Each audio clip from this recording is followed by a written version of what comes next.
Chapter 5. Who is the dark-haired one? Do you really think anyone will come? Ellen asked nervously, turning to Anne Marie in the bedroom. Your father doesn't think so. Of course not. They're always threatening stuff. They just like to scare people. Anne Marie took her nightgown from a hook in the closet. Anyway, if they did, it would just give me a chance to practice acting. I just pretend to be Lisa. Wish I were taller, though. Ellen stood on tiptoe, trying to make herself tall. She laughed at herself, and her voice was more relaxed. You were great as the Dark Queen in the school play last year, Anna Marie told her. You should be an actress when you grow up. My father wants me to be a teacher. He wants everyone to be a teacher, like him. But maybe I could convince him that I should go to acting school. Ellen stood on tiptoe again and made an imperious gesture with her arm. I am the Dark Queen, she intoned dramatically. I have come to command the night. You should try saying, I am Lisa Johansson, Anna Marie said, grinning. If you told the Nazis that you were the Dark Queen, they'd haul you off to a mental institution.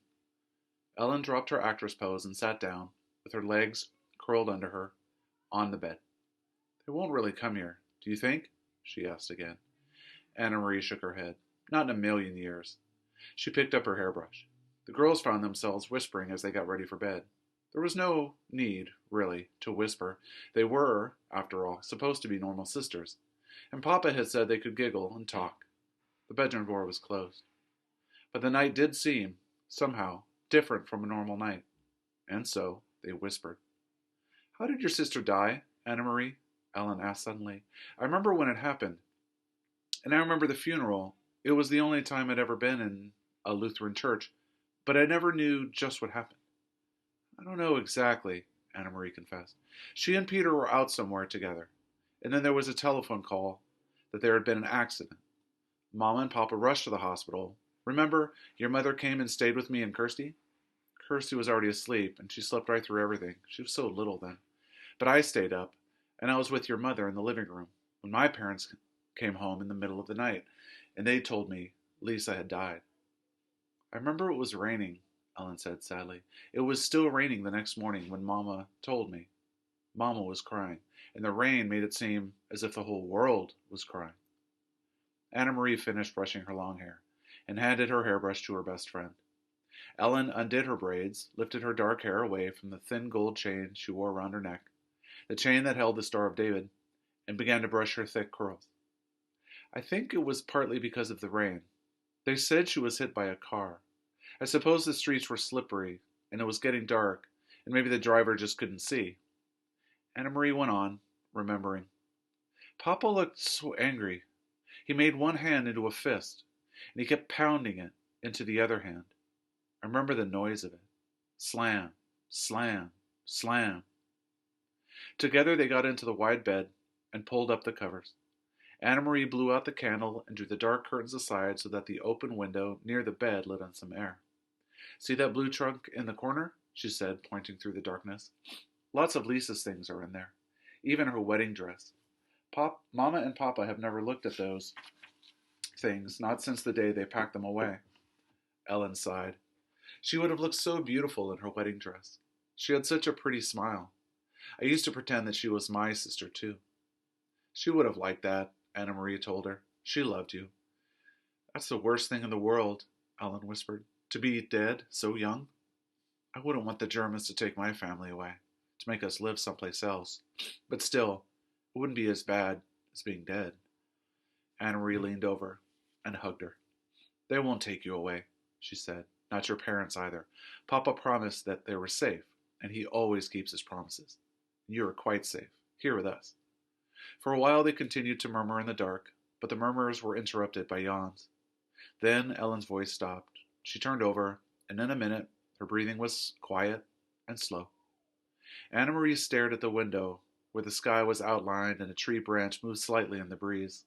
Everything seemed very familiar, very comforting. Dangers were no more than odd imaginings, like ghost stories that children made up to frighten one another, things that couldn't possibly happen.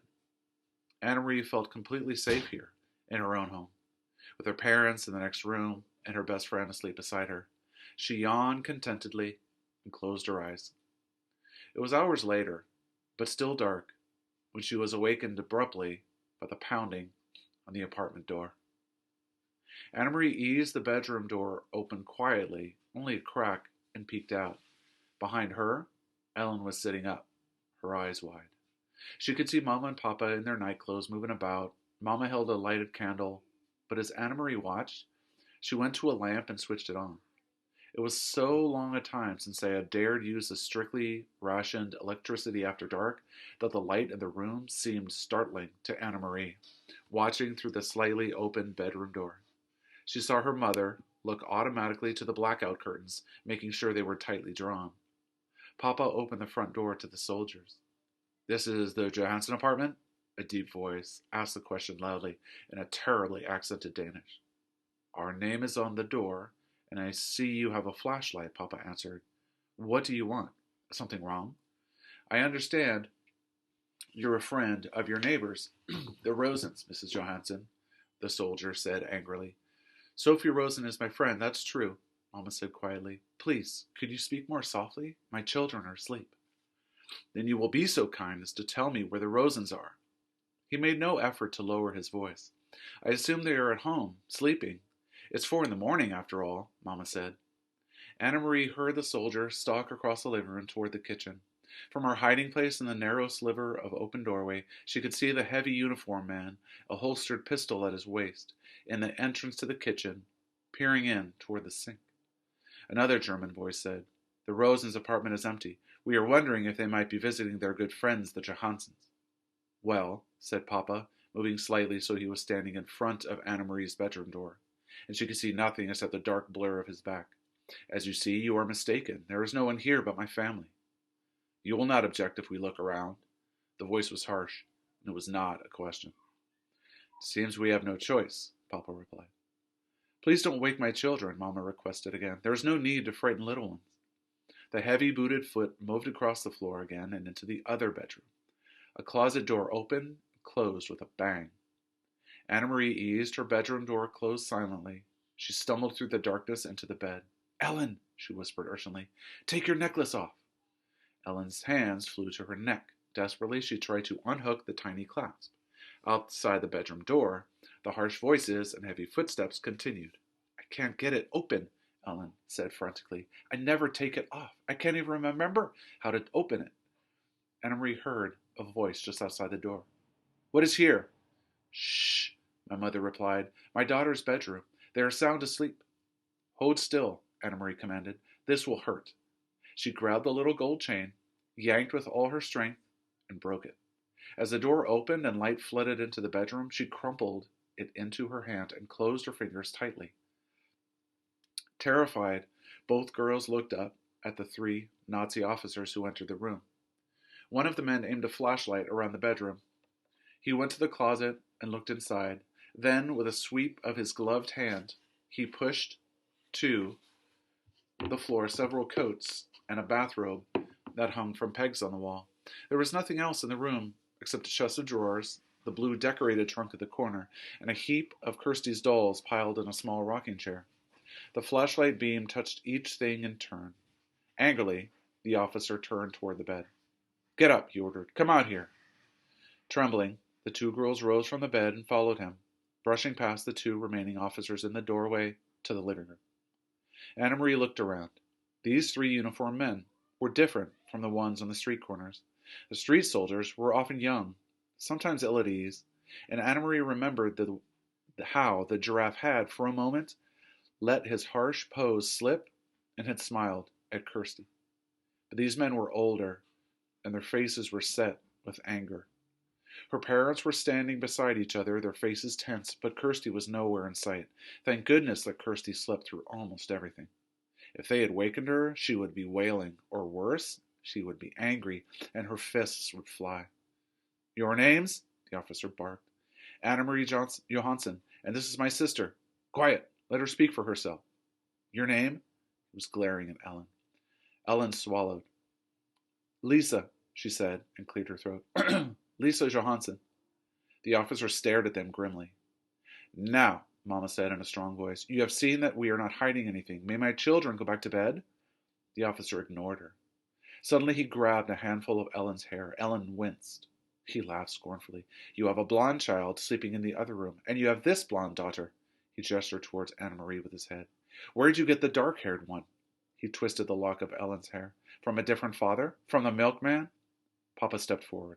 Don't speak to my wife in such a way. Let go of my daughter, or I'll report you for such treatment. Or maybe you got her someplace else, the officer continued with a sneer. From the Rosens? For a moment, no one spoke. Then Anna Marie, watching in a panic, saw her father move swiftly to the small bookcase and take out a book. She saw that he was holding the family photograph album. Very quickly he searched through the pages, found what he was looking for, and tore out 3 pictures from 3 separate pages. He handed them to the German officer, who released Ellen's hair. You will see each of my daughters, each with her name written on the photograph, Papa said. Anna Marie knew instantly which photographs he had chosen. The album had many snapshots, all the poorly focused pictures of school events and birthday parties, but it also contained a portrait, taken by a photographer, of each girl as a tiny infant. Mama had written in her delicate handwriting the name of each baby daughter across the bottom of these photographs. She realized, too, with an icy feeling, why Papa had torn them from the book. At the bottom of each page, below the photograph itself, was written the date, and the real Lisa Johansson had been born 21 years earlier. Kirsten Elizabeth, the officer read, looking at Kirsty's baby picture. He let the photograph fall to the floor. Anna Marie, he read next, glanced at her, and dropped the second photograph. Lisa Margritte, he read finally, and stared at Ellen for a long, unwavering moment. In her mind, Anna Marie pictured the photograph that he held, the baby, wide-eyed, propped against a pillow, her tiny hand holding a silver teething ring, her bare feet visible below the hem of an embroidered dress, the wispy curls, dark. The officer tore the photograph in half and dropped the pieces to the floor. Then he turned, the heels of his shiny boots grinding into the pictures, and left the apartment. Without a word, the other 2 officers followed. Papa stepped forward and closed the door behind him. Anna Marie relaxed the clenched fingers of her right hand, which still clutched Ellen's necklace. She looked down and saw that she had imprinted the Star of David into her palm.